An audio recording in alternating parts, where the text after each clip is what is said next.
Hello students, welcome to channel E online study time. बच्चों, आज हम करने वाले हैं पार्ट सेकंड करने वाले हैं किसका, dynamics of inflation and unemployment का। इसमें मैं आपको कुछ स्टेप्स दूंगा जिससे क्या हो सके, आप अपने इसको ढंग से लिख सके। ठीक है ना। सो हम स्टार्ट करते हैं आज के इस टॉपिक के साथ। जो हमारा पॉइंट था वो था हमारा effect of monetary expansion. Monetary expansion जो हमारा पैसों से रिलेटेड टर्म्स आती है, जहां भी मॉनेटरी की बात है तो मतलब आरबीआई तो पक्का है ही और हमारी पैसों की बात तो पक्का होगी ही होगी। तो हम स्टार्ट करते हैं। देखिए, सबसे पहले हम डायग्राम की तरफ चलते हैं। मैं आपको साइड में भी एक डायग्राम बना के दिखाऊंगा छोटा सा। देखिए, सबसे पहले आपको क्या करना पड़ेगा, एक डायग्राम बनाना पड़ेगा। मैं एक्चुअली अलग दूसरे पेज में बना के दिखाता हूँ तो कि ये है क्या डायग्राम में। सबसे पहले हम प्राइस लेवल बनाएंगे, आउटपुट लेवल बनाएंगे। हम AD1 को इंटरसेक्ट करेंगे ADS से इस पॉइंट पे। ये हमारा P1 वाला प्रीसीडिंग वाला हो गया, पुराना वाला हो गया, और ये हमारा क्या हो गया, फुल एम्प्लॉयमेंट लेवल हो गया जो हमारा नॉर्मल चलता रहता है। जैसे क्या होगा, हमारा प्राइस बढ़ता है, जैसे हमारा एग्रीगेट डिमांड हम बढ़ाते हैं वर्टिकल शेप में, तो क्या होगा, हमारा प्राइस भी बढ़ जाएगा, हमारा इनकम भी बढ़ जाएगी। ठीक है ना। और ये इंटरसेक्ट करता है पॉइंट E1 पे। तो इस चीज को हम समझने के लिए क्या करेंगे, तो कुछ डिटेल्स में हम पढ़ते हैं टॉपिक्स को। आप लिखिए, short run effect on an increase in the supply of money. Short run effect क्या है, to examine the effect of an increase in the supply of money. कैसे हम सप्लाई बढ़ाएंगे मनी की, इसके इफेक्ट को समझने के लिए we use the aggregate supply curve. हमें एग्रीगेट सप्लाई कर्व को यूज करना पड़ेगा। The aggregate supply curve passes through the full employment level. ये पास होता है फुल एम्प्लॉयमेंट लेवल से विद व्हाइट स्टार में जो है विद प्राइस एट P-1। जो प्राइस हमारा P-1 में है, the aggregate demand and aggregate supply intersect at point T। ये दोनों एट पॉइंट T पे इंटरसेक्ट करते हैं। डिपिक्टिंग एन इकोनॉमी, जो ये डिपिक्ट करता है जो हमारी इकोनॉमी है which is in full employment equilibrium, it is assume here, जो assume करते हैं हमारे full equilibrium level पे assume हम करते हैं here that change in the output and employment have a very small effect on wages। जो change हो रहा है हमारे output and employment का, वो बहुत ही small effect है हमारे किसमें, हमारे employment and wages में। तो इस चीज को हम समझते हैं और इसके जो effect है शॉर्ट रन के, वो मैं आपको डिक्टेट कर रहा हूं, आप उसको लिख सकते हैं। आप इसको लिखिए अपनी कॉपी में। जैसा आप देख पा रहे हैं, मैं थोड़ा डिक्टेट भी कर रहा हूं, छोटे छोटे दिख रहा होगा, आप मैनेज कर लीजिए। Effect in the short run, क्या क्या इफेक्ट होते हैं शॉर्ट रन में। Suppose there is an increase in the supply of money. लिखिए, suppose there is an increase in the supply of money. ठीक है। Hence at each price level the real balances will be higher. हर price level पे क्या होगा, जो real balance होगा M bar by P bar, वो हमारा हायर ही रहेगा। Will be higher, the interest rate will be lower. Real balance high रहेगा, इंटरेस्ट रेट हमारा लोअर रहेगा, and the demand for output will increase. सही बात है, जब हमारा real balance interest rate low होता है तो डिमांड हर चीज की बढ़ती ही बढ़ती है। इन फिगर 8.4 जो मैंने डायग्राम में भी दिखाया था आपको, द एग्रीगेट डिमांड का will shift outward from AD to AD1 पे शिफ्ट हो जाएगा। There will be excess of demand for goods, goods की एक्सेस डिमांड होगी at the initial equilibrium at price P-1। जो P-1 पे क्या था, हमारा रन डाउन इन इन्वेंट्रीज था। हम लोग इन्वेंट्रीज को बना रहे थे। Firm hire more labour to produce more output. Firm क्या करती है, ज्यादा से ज्यादा लेबर लेती है जिससे ज्यादा से ज्यादा आउटपुट बना सके, अंटिल तब तक वो वाई डैश पे ना पहुंच जाए, and the short run equilibrium eight point E dash तक ना पहुंच जाए। इसी तरीके से क्या होता है, monetary expansion lead to short run equilibrium at E dash which is characterised by, जिसकी वजह से क्या होता है, कैरेक्टराइज करते हैं दो केस में। शॉर्ट रन में या तो आउटपुट इंक्रीज होता है या तो प्राइस हम बढ़ाते हैं, क्योंकि क्या होता है, लेबर कम टाइम में सामान बना के देती है जिससे हमें प्राइस बढ़ाना पड़ता है, क्योंकि लेबर को हमें ज्यादा वेजेस देनी पड़ती है। यही दो केस होते हैं, इसीलिए हमारा क्या होता है, मॉनेटरी एक्सपेंशन हमारा होता ही होता है। तो ये मैंने आपको बता दिया। अब हम आगे चलते हैं, जो हमारा है मॉडर्न फिलिप्स कर्व। ठीक है। तो आपको ये पहला क्वेश्चन समझ आ गया कि बहुत इंपॉर्टेंट क्वेश्चन है, पेपर में आते ही आता है, तो आप इसको बिल्कुल ढंग से करेंगे। जो हमारा अगला क्वेश्चन है वो हमारा modern Phillips curve. Phillips curve के बारे में पता है, मॉडर्न फिलिप्स कर्व के बारे में चलते हैं। It shows that the actual inflation is determined both by expected inflation and unemployment level. जो एक्चुअल इन्फ्लेशन होता है is determined both by expected inflation and employment level, दोनों से ही हमारा मॉडर्न फिलिप्स कर्व शो होता है। ठीक है। अब हम आगे चलते हैं। रोल ऑफ एक्सपेक्टेड इन्फ्लेशन होता क्या है, हम इसको थोड़ा डीप में समझेंगे। देखिए, रोल समझते हैं। We incorporate that the concept of expected inflation in the original wage inflation। original wage inflation में समझते हैं, जो हमारा फिलिप्स कर्व सेकंड 2 में गिवन था कि GW minus E U minus U बार। तो इन सब के बारे में मैंने आपको डिटेल में पहले ही बता चुका हूं। ठीक है ना। ये हमारा सेकंड इक्वेशन थी। आप सेकंड इक्वेशन, आपको लिंक वीडियो में मैं दे दूंगा, डिस्क्रिप्शन में मैं दे दूंगा लिंक, आप उसको वहां से देख लेंगे। इन सब के बारे में डिटेल्स पता लग जाएंगी।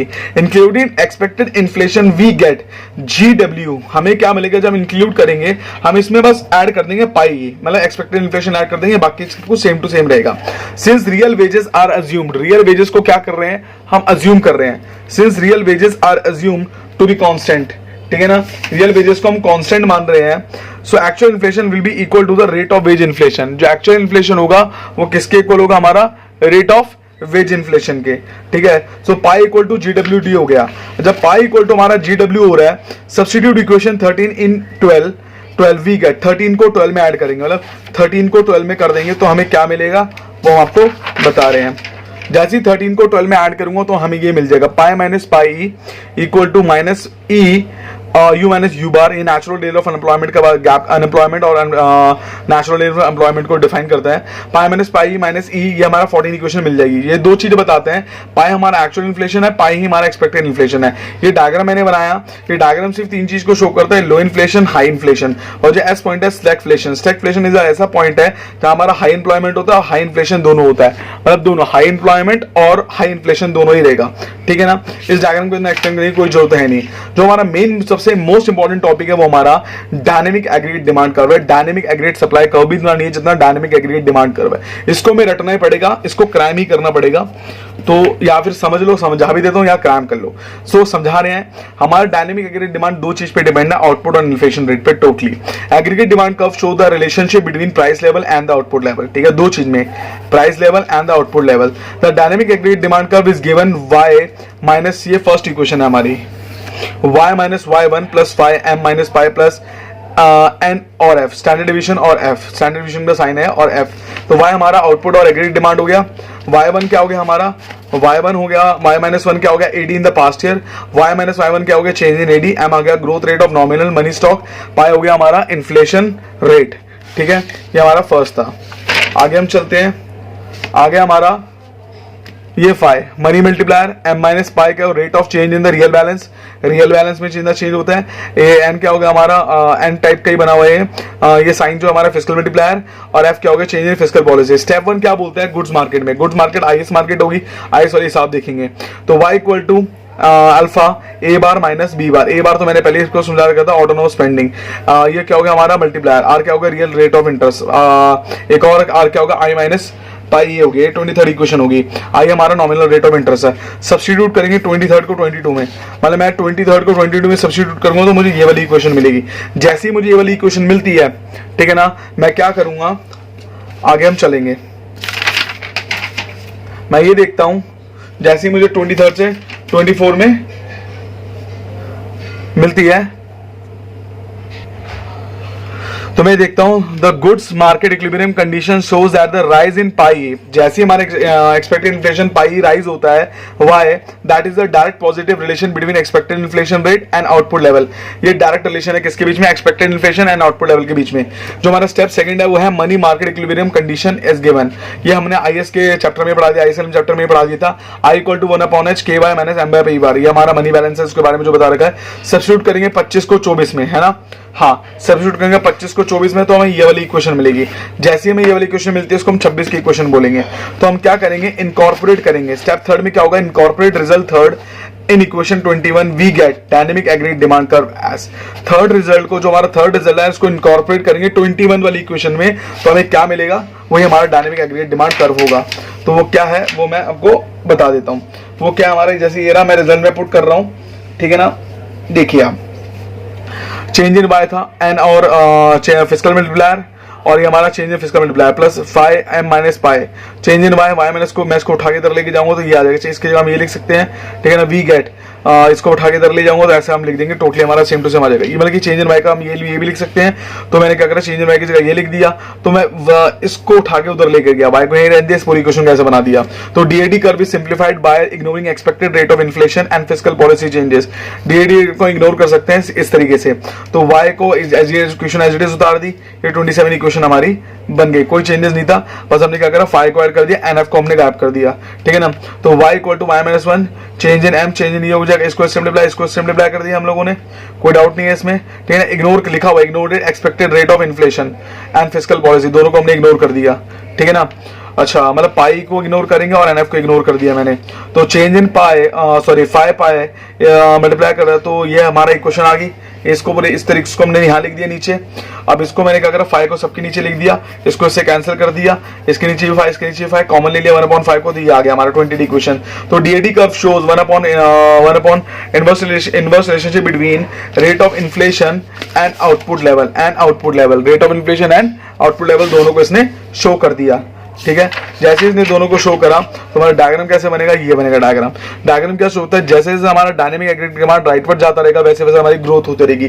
तो ये शो करता है डिमांड जितना बढ़ता रहेगा इकोनॉमी की उसी हिसाब से ग्रोथ होती रहेगी। ये तो कंफर्म की बात है, ठीक है ना, वो तो शक की बात है नहीं। अब हम चलते हैं हमारा क्वेश्चन नंबर 3 जो हमारा इन्फ्लेशन और आउटपुट, ये 200% आना ही आना है पेपर में, इस चैप्टर में बहुत मोस्ट इंपॉर्टेंट क्वेश्चन है। तो आप इसको एक बार में घोट के भी जाना, घोट के मतलब ये नहीं कि खुद का गला घोट लो, घोट के मतलब घोट के भी जाना। तो हम स्टार्ट करते हैं इस क्वेश्चन को करना। 1 मिनट आप होल्ड करिए, मैं पेपर निकाल लेता हूं।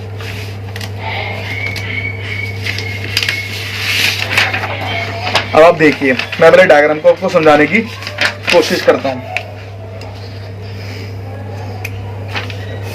ये आपका एक्सेस है, ये आपने वाई स्टार बना लिया। जैसे वाई स्टार बना देंगे, ये हमारा ये डायनेमिक एग्रीगेट डिमांड कर्व हो गया, ये हमारा एसएएस कर्व हो गया, ये हमारा वाई हो गया, ये हमारा पाई हो गया। सबसे पहला ये वाला पॉइंट हो गया ई। जैसे ही मेरा dynamic aggregate demand rightward shift होता है, DAD1 राइटवर्ड शिफ्ट होता है, ये इस पॉइंट में इंटरसेक्ट कर रहा है। आपने क्या करा, पाए। जैसे ही मेरा इन्फ्लेशन बढ़ा तो मेरी इनकम भी बढ़ गई। इन्फ्लेशन रेट बढ़ा, जब डायनेमिक एग्रीगेट डिमांड पे इंक्रीज होता है ना, तो क्या होता है, DAD1 जब राइटवर्ड शिफ्ट होता है तो इन्फ्लेशन भी बढ़ता है, इनकम भी बढ़ती है, दोनों में इफेक्ट पड़ता है। बट जब हमारा जब राइट ऐसे डिक्रीज होता है, डिक्रीज होगा तो लेफ्टवर्ड जाएगा, लेफ्टवर्ड मतलब अपवर्ड जाएगा। तो क्या होगा, तब हमारा SAS1 जब जाएगा तो हमारा इन्फ्लेशन तो बढ़ेगा बट लेवल ऑफ आउटपुट हमारा कम हो जाएगा, लेवल ऑफ आउटपुट हमारा कम हो जाएगा। तो यही चीज में समझा रहे हैं इन्फ्लेशन और आउटपुट के रिलेशन में, ठीक है ना। तो यही चीज क्या हो जाएगा, E2 हो जाएगा। तो जब सप्लाई का हमारा डिक्रीज होता है तो हमारा इन्फ्लेशन तो बढ़ता है बट आउटपुट लेवल हमारा कम हो जाता है। तो हम देखते हैं कैसे। तो inflation and output level are determined where DAD and DAS curve intersect at each other. ये डायग्राम ये रहा, नीचे बना हुआ है, आप डायग्राम को एक बार ढंग से देख सकते हैं। इसका स्क्रीनशॉट ले लीजिए। जैसे आप स्क्रीनशॉट लेंगे आप उसका भी ले सकते थे स्क्रीनशॉट, इसका भी ले सकते थे, इसका भी ले लीजिए आप स्क्रीनशॉट। अब हम आगे इसको एक्सप्लेन करते हैं करके। देखिए पॉइंट ई क्या शो करता है, point E is the point, मैं दिखा देता हूं, ये रहा point. It is the point of equilibrium where downward sloping DAD curve intersect at upward sloping supply curve at SAS curve where point E is equal to DAD equal to DS। ये वाला point को हमने define कर दिया, बिल्कुल आसानी से हमारा डिफाइन हो गया। ये वाला पॉइंट हमारा, ये वाला पॉइंट क्लियर हो गया। तो इसमें पाई और हमारा वाई है, ठीक है ना। तो क्या, it gives pi as a current rate of inflation and OY as a level of output. OY हमारा लेवल ऑफ आउटपुट है, ठीक है ना। हमारा आ जाता है पॉइंट E1 पे।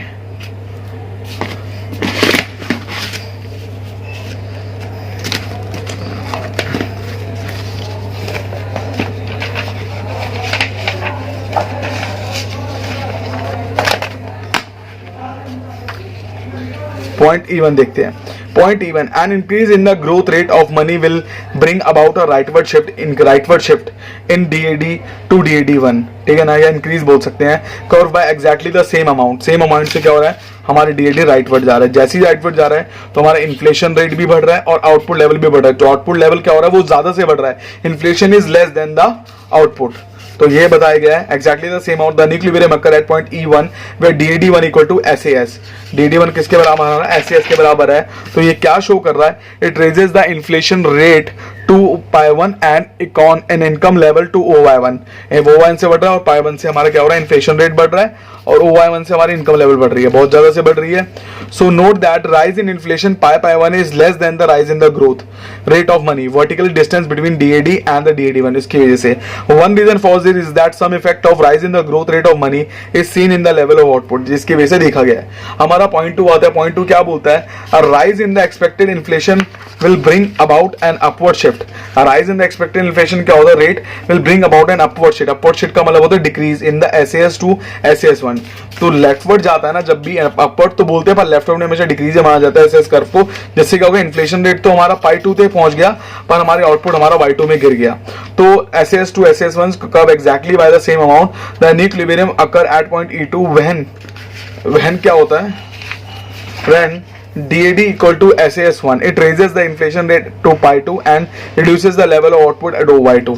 ठीक है, thus in the short and following result hold, intersecting of DAD and SAS curve determines the current rate of inflation and output level.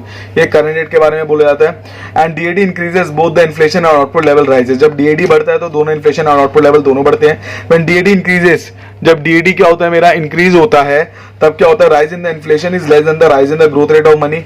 बिल्कुल सही बात है. DAD बढ़ेगा तो राइज इन द इन्फ्लेशन क्या होगा, वो लेस देन होगा किसका, rise in the growth rate of money. If SAS, अगर हमारा क्या होता है, SAS डिक्रीज होता है, inflation rate rises, inflation rate rise होता है, आउटपुट लेवल क्या होता है हमारा, फॉलो हो जाता है, जो हमने डायग्राम में देखा है, एंड वाइस वर्सा. सो बच्चों आपका इसके बाद से हमारा चैप्टर बिल्कुल ओवर हो चुका है. जैसा आप देख सकते हैं हमारा लास्ट टॉपिक क्या था, ये हमारा इस चैप्टर का लास्ट टॉपिक है हमारा, ये था इन्फ्लेशन एंड आउटपुट, जो पेपर में आता ही आता है. इसके बाद हमारा चैप्टर बिल्कुल खत्म हो चुका है. ये सब चीज़ें नहीं करना है हमें, इतना ये हमारा वो है मुंडल फ्लेमिंग वाला चैप्टर है, इतना आता नहीं है, फिर भी मैं आपको जितना हो सके मैंने आपको करा दिया. सो बच्चों अगर आपको कोई और डाउट होगा तो आप मेरे से पूछ सकते हैं, जैसे क्या होगा मैं आपकी प्रॉब्लम और सॉर्ट आउट करा दूंगा. तब तक के लिए आप मेरे चैनल को सब्सक्राइब करिए, शेयर करिए, बेल आइकन दबाइए, जितना हो सके आप मेरे चैनल को शेयर करिए. Subscribe the channel, press the bell icon and share the video. Bye bye दोस्तों.